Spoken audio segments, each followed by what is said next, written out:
വിക്രമാദിത്യ മഹാരാജാവ് എന്ന് പറയുന്ന ഒരു രാജാവ് ഉണ്ടായിരുന്നു. ഒരു രാജ്യത്തെ വലിയ രാജാവാണ് ആര്? വിക്രമാദിത്യ മഹാരാജാവ്. നിങ്ങൾ കണ്ടിട്ടുണ്ടാവും വേദാന്തത്തിന്റെ തോളിൽ നടത്തുന്ന ഒരു രാജാവിനെ കുറിച്ച്. ഈ വിക്രമാദിത്യ മഹാരാജാവ് ഒരു ദിവസം രാവിലെ എന്ത് ചെയ്തു? ഒരാളെ വിളിപ്പിച്ചു. വിക്രമാദിത്യ മഹാരാജാവിന്റെ മന്ത്രിസഭയിലെ അല്ലെങ്കിൽ നവരത്നങ്ങൾ എന്ന് പറയുന്ന ഒരു 9 ആൾക്കാരുണ്ട്. അവരാണ് ആര്?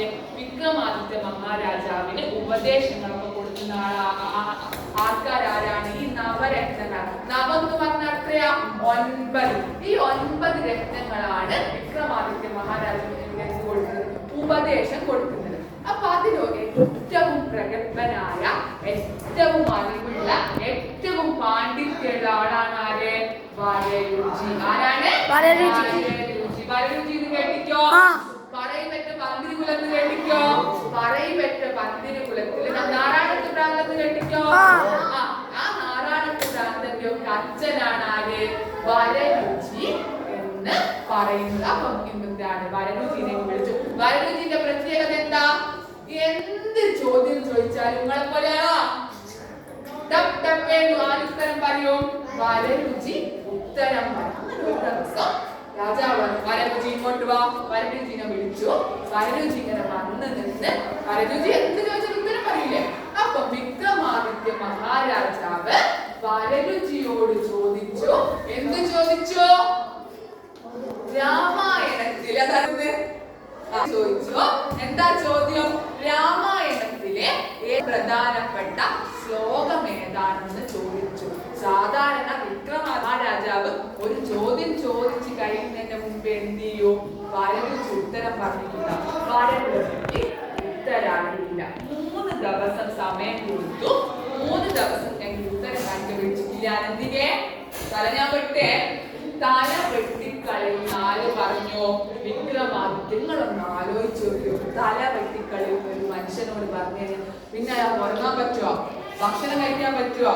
ഇല്ല. നിങ്ങളോട് രാവിലെ തന്നെ നരേന്ദ്രമോദി വിളിച്ചു പറയാന്ന് ഫോണിലേക്ക് വിളിക്കാം. ഒരു രാവിലെ തന്നെ ഒരു ചോദ്യം ഉണ്ട്, ഞാൻ ചോദിക്കാൻ പോകാന്ന്. ഇപ്പൊ വൈകുന്നേരം ആകുമ്പോഴത്തേക്ക് ഉത്തരം കണ്ടുപിടിച്ചില്ലെങ്കിൽ തല ഞാൻ വെട്ടിക്കളയോ? നിങ്ങൾ സമ്മതിക്കോ? നരേന്ദ്രമോദി വെട്ടാനുള്ള അവകാശം ഉണ്ടോ? ഇല്ല. കാരണം എന്താ? രാജഭരണാണോ? അല്ല. ഇന്ന് നമുക്ക് അവകാശങ്ങൾ ഉണ്ടില്ലേ? അന്ന് രാജാവ് പറഞ്ഞ വരരുചിന്റെ തല വെട്ടും പറഞ്ഞാൽ ആർക്കെങ്കിലും എതിര് പറയാൻ പറ്റുമോ? ഇല്ല. തല വെട്ടും പറഞ്ഞാൽ തല വെട്ടണ്ടേ? അപ്പൊ പറഞ്ഞുതരാം. പാവം വരരുചി എന്ത് ചെയ്തു? ഇതും തപ്പിയായിരുന്നു. 3 ദിവസം സമയല്ലേ? അങ്ങനെ വരരുചി ക്ഷീണിച്ച് തളർന്ന് ഒരു മരത്ത് 2 ദിവസമായിട്ട് അലയാണ്. ഉത്തരം കിട്ടിയിട്ടില്ല. 3ാമത്തെ ദിവസം ഇനി മണിക്കൂറുകൾ മാത്രമേ ബാക്കിയുള്ളൂ. അപ്പൊ ഇയാൾ ഇങ്ങനെ തളർന്ന് ക്ഷീണിച്ച് വെള്ളവും കുടിക്കാണ്ട് ഒരു മരത്തിന്റെ ചോട്ടിൽ ഇങ്ങനെ പോയി ഇരിക്കുന്നേരം മേലെ നിന്ന് 2 കിളികള് സംസാരിക്കുന്നത് ആര് കേൾക്കുകയാണ്? വരരുചി കേൾക്കുകയാണ്. നിങ്ങൾ അറിയോ? പാവം വരരുചിക്ക് ഉത്തരം കിട്ടിയിട്ടില്ല. അയാൾക്ക് അറിയില്ല രാമായണത്തിലെ പ്രധാനപ്പെട്ട ശ്ലോകം എന്താ? നിങ്ങൾക്കറിയോ രാമായണത്തിലെ പ്രധാനപ്പെട്ട ശ്ലോകം ഏതാണെന്ന്? ഇല്ല. രാമായണത്തിലെ പ്രധാനപ്പെട്ട ശ്ലോകം എന്ന് പറയുന്നത് മാം വിദ്ധി ജനകാത്മജ എന്നുള്ളതാണ്. എന്താണ്? മാം വിദ്ധി ജനകാത്മജ. ആരോട് പറയുന്നതാ? അതായത് അറിയോ? ആരൊക്കെ കാട്ടിലുണ്ട്? സീതയും രാമനും. ആരും കൂടെ പോകുന്നുണ്ട്? രാമന്റെ കൂടെ രാമന്റെ അനിയനാരാ?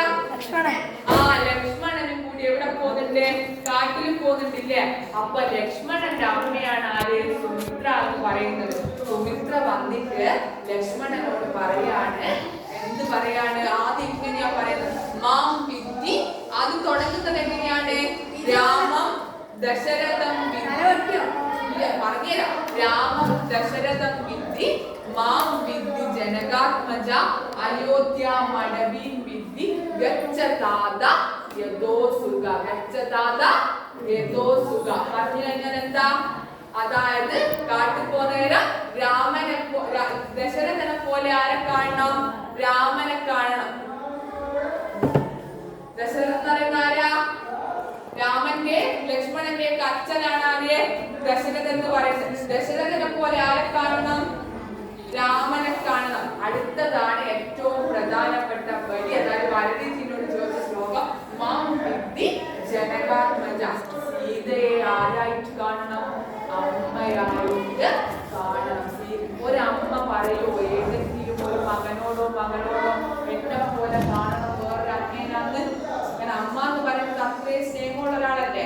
നമ്മളെ വേറൊരാളെ മകനായിട്ട് കാണുന്ന നമ്മളെ വേറൊരാളെ അമ്മയായിട്ട് കാണുന്ന അമ്മക്ക് ഇഷ്ടപ്പെടുവോ? അമ്മ എന്ന് പറഞ്ഞ ഒന്നല്ലേ ഉള്ളൂ. പക്ഷെ ആര് പറയുന്നുണ്ട്? സുഹൃത്ത പറയാണ്. ആരെ കാണുന്നു? ഏട്ടത്തിയാണ്. ആര്? സീത. ലക്ഷ്മണന്റെ ഏട്ടന്റെ ഭാര്യയല്ലേ സീത? ആ ഏട്ടത്തിയെ അമ്മയായിട്ട് കാണുന്ന ആര് പറയാണ്? സീത തന്റെ മകനായ ലക്ഷ്മണനോട് പറയാണ്.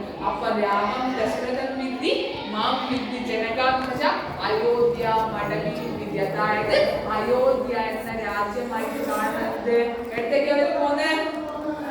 കാട്ടിലേക്കല്ലേ? കാട് കാണണം, അയോധ്യയായിട്ട് കാണാം. അപ്പൊ വരരുചിക്ക് എന്ത് കിട്ടിയേ? ഏറ്റവും പ്രധാനപ്പെട്ട ശ്ലോകം കിട്ടിയേ പക്ഷികൾ പറയുന്ന കേട്ടിട്ട്. അപ്പൊ ഏറ്റവും പ്രധാനപ്പെട്ട ശ്ലോകം ഏതാ?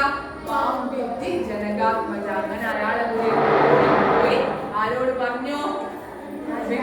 വിക്രമാദിത്യ രാജാവിനോട് പറഞ്ഞു. എന്ത് ചെയ്തില്ല? തല വെട്ടിയില്ല. ആര് രക്ഷപ്പെട്ടോ? വരരുചി രക്ഷപ്പെട്ടു. അതുപോലെയാണ് ഇപ്പൊ ഞാൻ പറഞ്ഞില്ലേ. അപ്പൊ അങ്ങനെ ഉപദേശിക്കുന്ന കുറെ സമിതി എവിടാ? നവരത്നങ്ങളായിരുന്നു ആരെ ഉപദേശിക്കുന്ന സമിതി എന്ന് പറയുന്നത്? വിക്രമാദിത്യ മഹാരാജ.